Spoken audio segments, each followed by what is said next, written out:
En el capítulo 22, 23 y 24 de Números, y de hecho todavía, si no me equivoco, hasta el 25,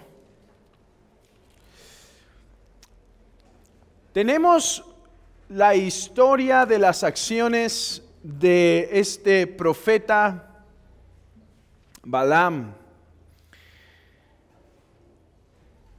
Hermanos, aquí tenemos en estos capítulos instrucciones, tenemos también algunas revelaciones proféticas respecto a Cristo.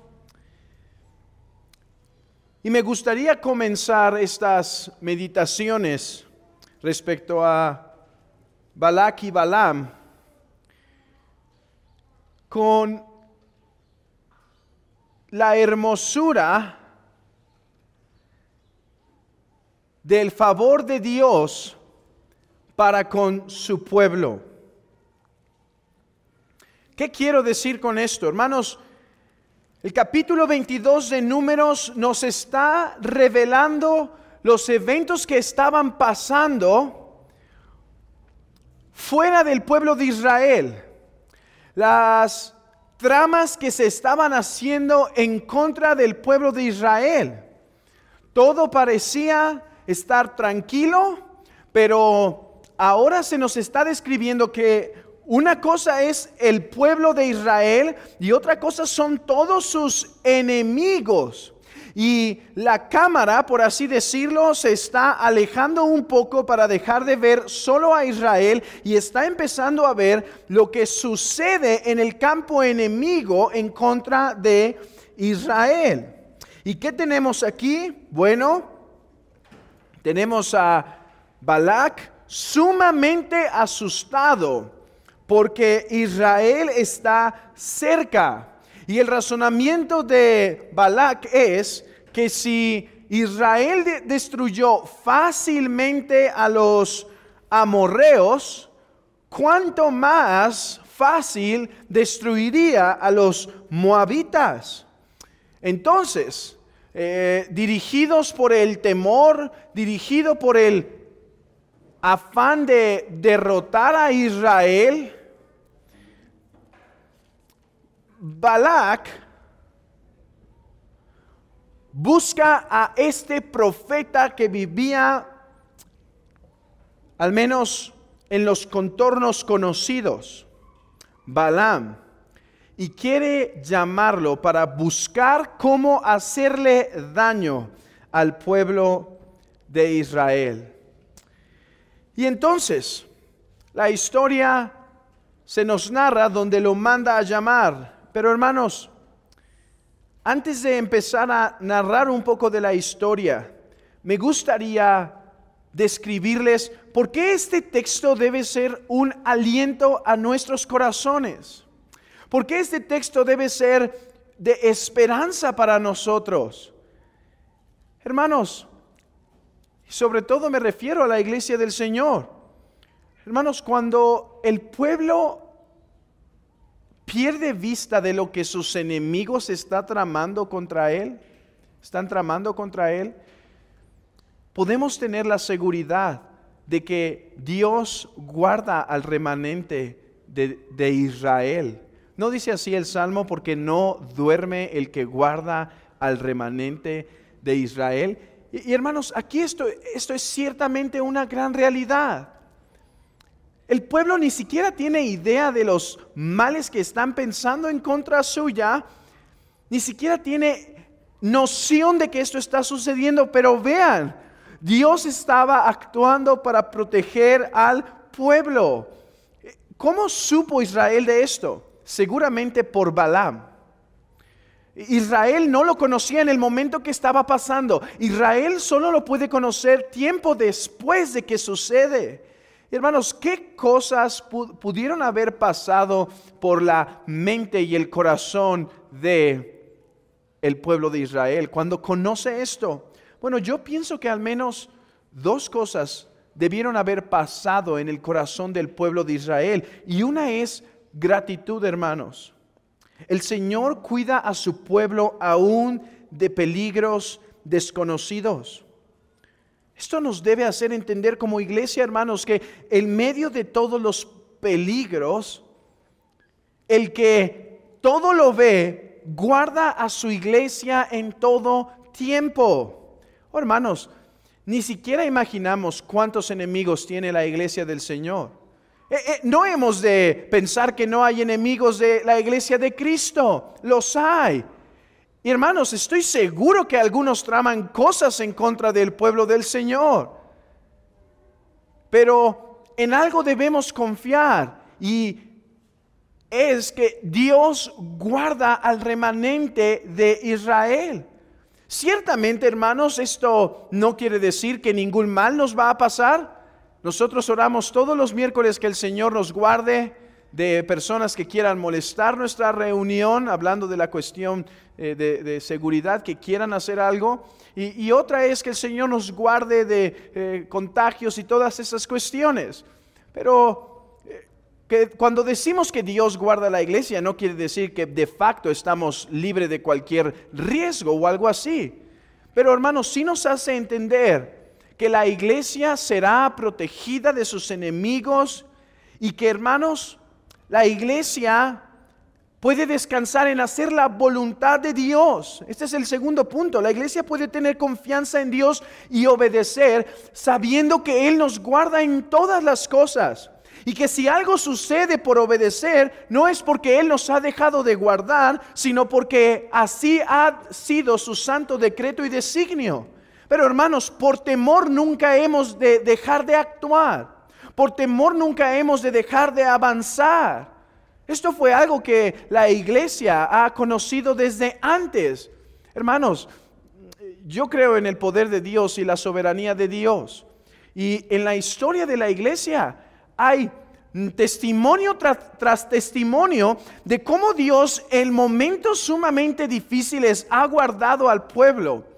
Que una iglesia siendo perseguida por algunas autoridades, se logran escabullir de una forma y logran vencer. Que Dios ha guardado al pueblo así, que en medio de la tribulación el pueblo ha sido preservado y demás. Pero hermanos,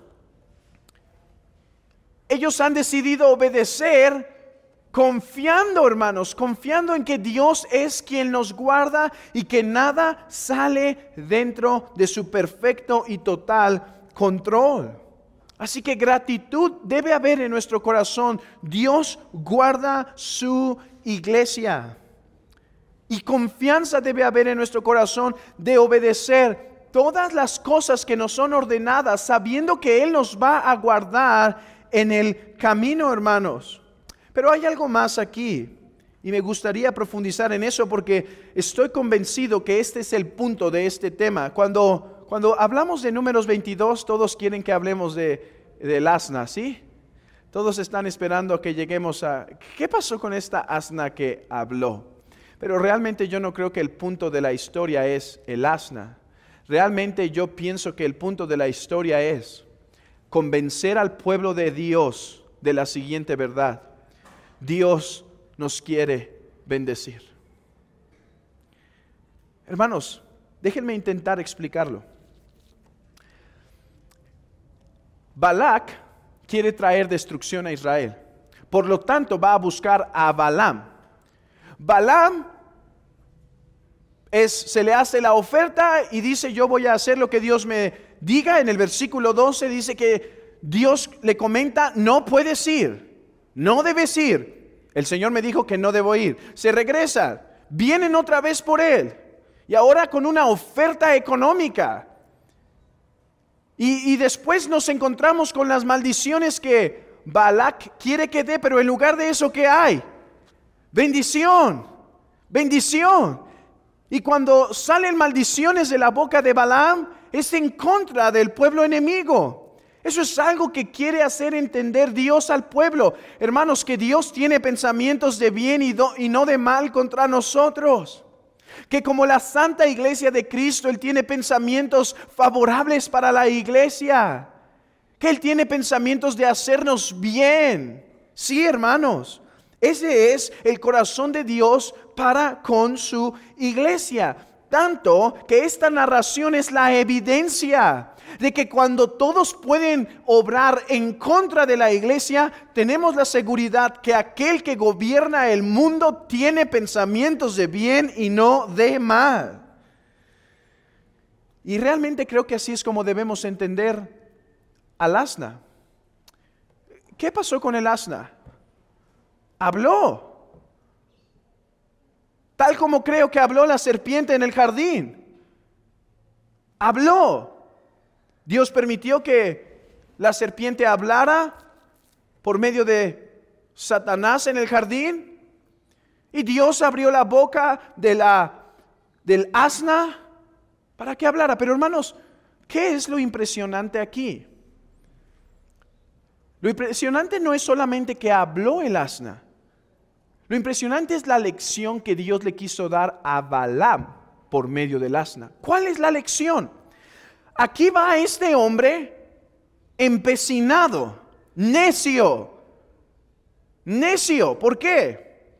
Dios le había dicho en el versículo 12, no vayas. Y ahora a la luz de la codicia, ahora a la luz de lo que podía recibir económicamente, ¿qué dice? El Señor le dice, ve. Pero hermanos, esto es nuevamente algo que he insistido con ustedes varias veces y lo tengo que seguir haciendo. A veces decimos que puertas abiertas es la demostración de que Dios quiere que haga esto o que no haga esto. Dejemos de pensar así. Dejemos de pensar con puertas abiertas. El Señor, si el Señor me abre las puertas, hago esto. Si el Señor me hace las puertas, las puertas están abiertas para Balaam. A lo mejor Dios quiere que ahora sí sea rico.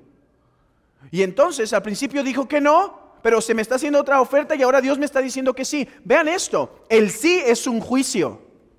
El sí es un juicio. Ve. Estás necio en tu corazón de hacer conforme a tu voluntad. Ve, hazlo. Te abro puertas. Hemos de tener cuidado. No dirigimos nuestras vidas por puertas abiertas. Dirigimos nuestra vida por la voluntad revelada de Dios. Porque como he dicho tantas veces, cuando alguien se me acerca y dice, hermano, es que a lo mejor sí es esto porque son puertas abiertas. ¿Y si son tentaciones? ¿Cómo sabes que no es una tentación en lugar de una puerta abierta?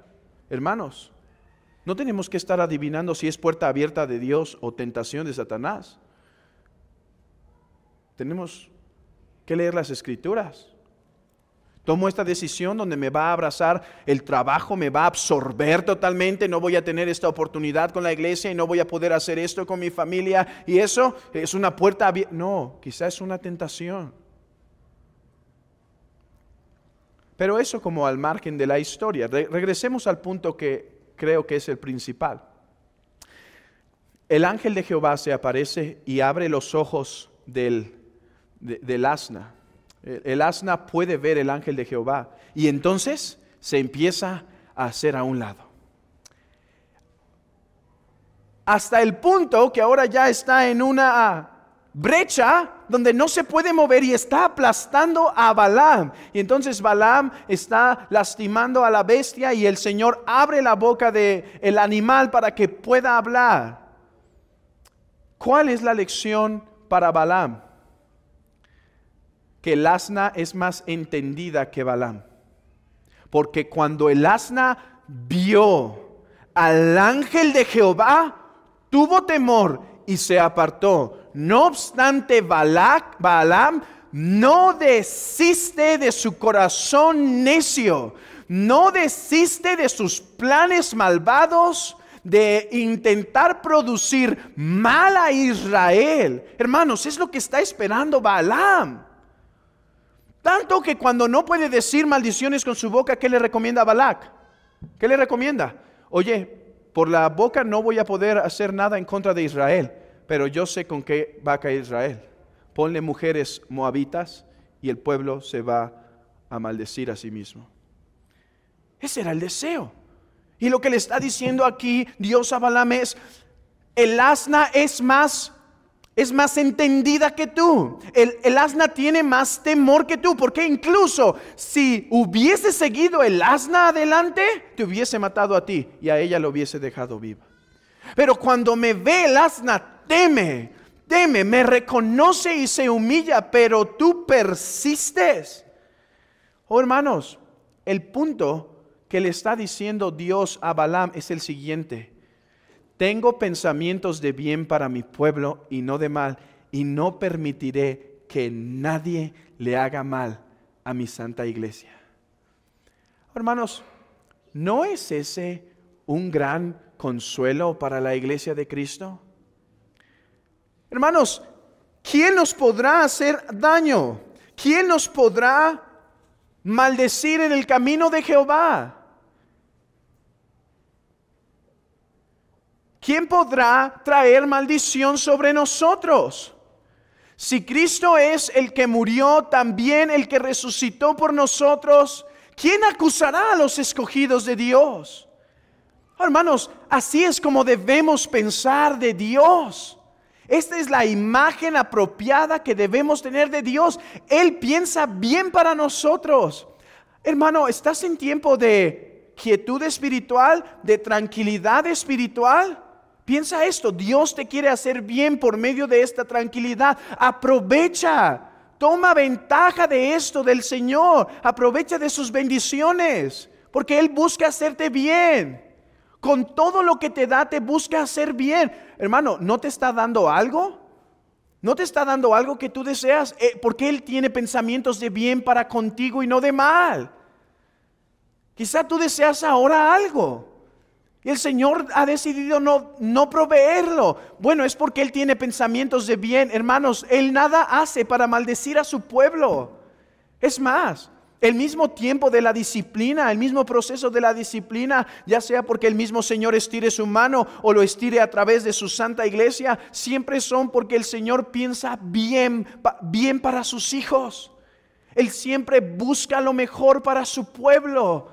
Oh, que esto gobernara nuestro corazón. Y esto haría suave la prueba, hermanos. Esto haría más digerible el tiempo de probación. Saber que Él piensa bien para nosotros y no mal.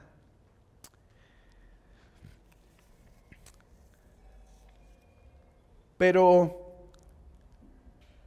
tú que estás fuera de Cristo, ¿no aprendes del asna?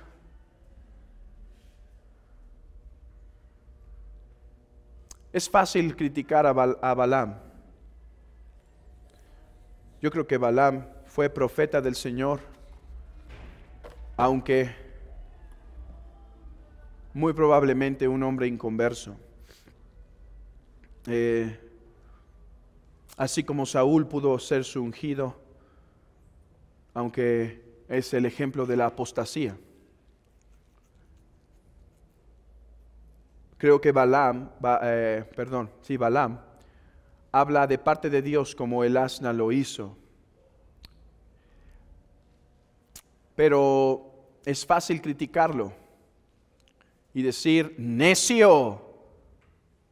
Pero ¿no aprendes tú que estás fuera de Cristo y sigues en tus pecados? ¿No aprendes tú del asna que mira la ira de Jehová y se aparta?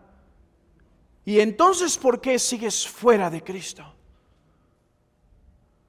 ¿No aprendemos del asna que resultó más sabia, que cuando se anticipaba la ira de Dios, mejor se aparta del camino? Oh, yo a ti te digo, hay un día de la ira. Está el día de la ira venidera. Viene pronto y está sobre ti si tú no estás en Cristo. Tú que estás en tus delitos y pecados. No es sabio simplemente venir a la iglesia. No es sabio simplemente ser moral. No es sabio a la luz de la ira venidera simplemente portarte bien. No es sabio simplemente quitarte externamente de ciertas cosas. He aquí la sabiduría de Dios, Cristo. Oh, ¿por qué no te esconderás? ¿Por qué no te esconderás bajo su sombra? ¿Por qué no pedirás de sus ropas? Oh, yo que estoy sucio por mis pecados y desnudo de falta de justicia. Oh, Cristo, vísteme de ti, porque viene el día de la ira en donde todos serán juzgados y yo seré culpable. He aquí el asna nos enseña la sabiduría. Es mejor ponerse a cuentas con Jehová mientras hay oportunidad, antes que llegue el día de la ira. Tú que escuchas una vez más el Evangelio,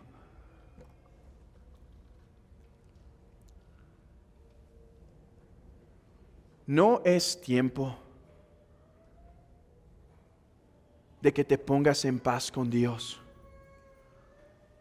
No es tiempo que te pongas a cuentas.